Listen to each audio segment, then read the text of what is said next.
नमस्कार। मैं डॉक्टर अशोक कुमार यादव आज आपसे अपने शरीर में मौजूद रोग प्रतिरोधक क्षमता के बारे में कुछ चर्चा करना चाहूँगा। जैसे अभी आपको विदित ही है कि हमारे प्राचीन ग्रंथों में, खास तौर पे आयुर्वेद के ग्रंथों में इसके बारे में विस्तार से चर्चा हुई है। उसी क्रम में जो एक वहाँ पे मौजूद व्यवस्था है जिसको मरम चिकित्सा बोलते हैं, जिसमें हमारे यहाँ पर शरीर पे मौजूद कुछ प्राण बिंदु हैं, उनके उत्प्रेरण से हम बहुत सी बीमारियों को ठीक भी कर सकते हैं और अपनी उस रोग प्रतिरोधक क्षमता को बढ़ा भी सकते हैं। तो उसी क्रम में मैं आज आपको कुछ ऐसे बिंदुओं के बारे में चर्चा करूँगा जिनसे हम अपने शरीर की रोग प्रतिरोधक क्षमता को बढ़ा सकते हैं। उसी क्रम में जो पहला बिंदु है वो हमारी आरंपित, जो कांख बोलते हैं जिसको देसी भाषा में आरंपित, उसकी जहाँ पे शुरुआत होती है वहाँ से 5 उंगल नीचे, 4 उंगल ये आगे और 1 उंगल इसके बाद 5वीं उंगल, यहाँ पे ये पॉइंट स्थित है। इस पॉइंट पे हमको अपनी मिडल फिंगर रखनी है और फिर तीनों उंगलियों से हमको इसको आगे पीछे 3 बार उत्प्रेरित करना है। इसी तरह से हम दूसरी तरफ भी करेंगे। ये 4 उंगल होगी, एक इसके 5 उंगल होगी, यहाँ पे हम मिडल फिंगर रखेंगे, इसको 3 बार करेंगे। इस मरम को हम वार इलुम्बिनी पोगाई मरम बोलते हैं, मरम बिंदु बोलते हैं। इसी क्रम में जो दूसरा बिंदु है वो हमारे बिल्कुल कमर पे, बिल्कुल रीढ़ की हड्डी पे मौजूद रहता है।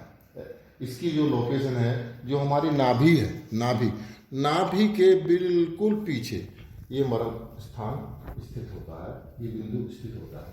इसको हम 3 बार ऐसे करेंगे और फिर 3 बार क्लॉकवाइज और 3 बार एंटी क्लॉकवाइज इसको उत्प्रेरित करेंगे। उसके बाद जो तीसरा बिंदु आता है उसको सिमिल इरोप्पू मरम बिंदु बोलते हैं। जो हमारा ये स्कल है, जो हमारी खोपड़ी है, इसका जो मैस्टॉइड प्रोसेस है उस पे, यानी कि ये उभरा हुआ हिस्सा है, ये बिंदु है वो एग्जैक्टली, इसको हमें 3 बार पीछे की तरफ उत्प्रेरित करना, 1, 2 और 3। इसी क्रम में जो चौथा बिंदु है वो बिल्कुल हमारा जो एक स्कल है इसके वर्टेक्स पे स्थित होता है। एग्जैक्टली ये जो आईब्रोज हैं इसके मिडल से 10 फिंगर दूर ये मरम स्थान होता है यहाँ पे, या इसको ऐसे कह सकते हैं जहाँ पे ये हमारा एक्सटर्नल ईयर और ये स्कल मिलती है, इसके एग्जैक्टली सामने मिड लाइन में ये बिंदु है। इसको उत्प्रेरित करने का हमें जो मिडल फिंगर है, इसके 3 फिंगर इसके पल्प से यहाँ पे हमें रखना है और इसको ऐसे उत्प्रेरित करना है। इसके बाद जो 5वां मरम बिंदु है वो कौली कालम बोलते हैं। ये जो हमारा वेब है थंब का और फर्स्ट फिंगर का, उसको हमें इन तीनों फिंगर के पल्प से इसको हमें प्रेस करना है, 1, 2, 3। इसके इसी क्रम में जो छठा बिंदु है उसको हम विलांगो वर्मम बोलते हैं। जो हमारी कॉलर बोन है इसके नीचे जो पिट है, ये गड्ढा सा है, यहाँ पे ये वर्म स्थित होता है। इसका तरीका ये है, जब हम स्वयं कर रहे हैं तो हम 3 बार तो इसको अंदर की तरफ इसको रोटेट करेंगे और 3 बार, और फिर 3 बार इसको बाहर की तरफ करेंगे।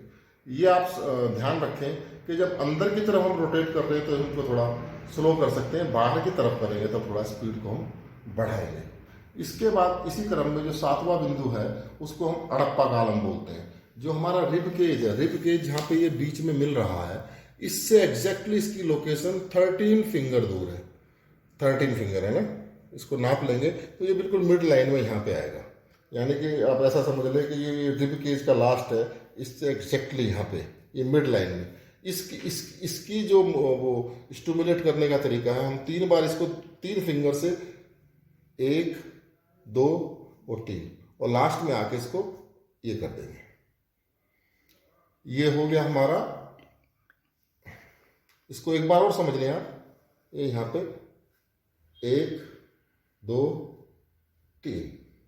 इसी क्रम में जो 8वां बिंदु है उसको हम परंतु वर्मम बोलते हैं। परंतु वर्मम मतलब इसकी लोकेशन तो यहाँ पे जो दोनों भौं हैं इससे एग्जैक्टली 1 उंगल नीचे होती है, लेकिन इसको स्टिमुलेट हम ऐसे करते हैं जैसे हम चश्मा उतारने का एक्शन हमारा होता है ना, अक्सर जब कोई भी व्यक्ति जो चश्मा उतार के रखता है तो वो अक्सर ऐसे दबाता है, तो उसको ऐसे ही 3 बार हमें दबाना, 1 2 और 3। और इसी क्रम में जो अंतिम बिंदु है उसको हम ये बिल्कुल जो हमारी नोज है परंतु कुत्री मर्मम बोलते हैं, नोज की टिप पे है, इसको हमें बिल्कुल एग्जैक्टली यहाँ पे रख के और हॉरिजेंटली इसको प्रेस करना है।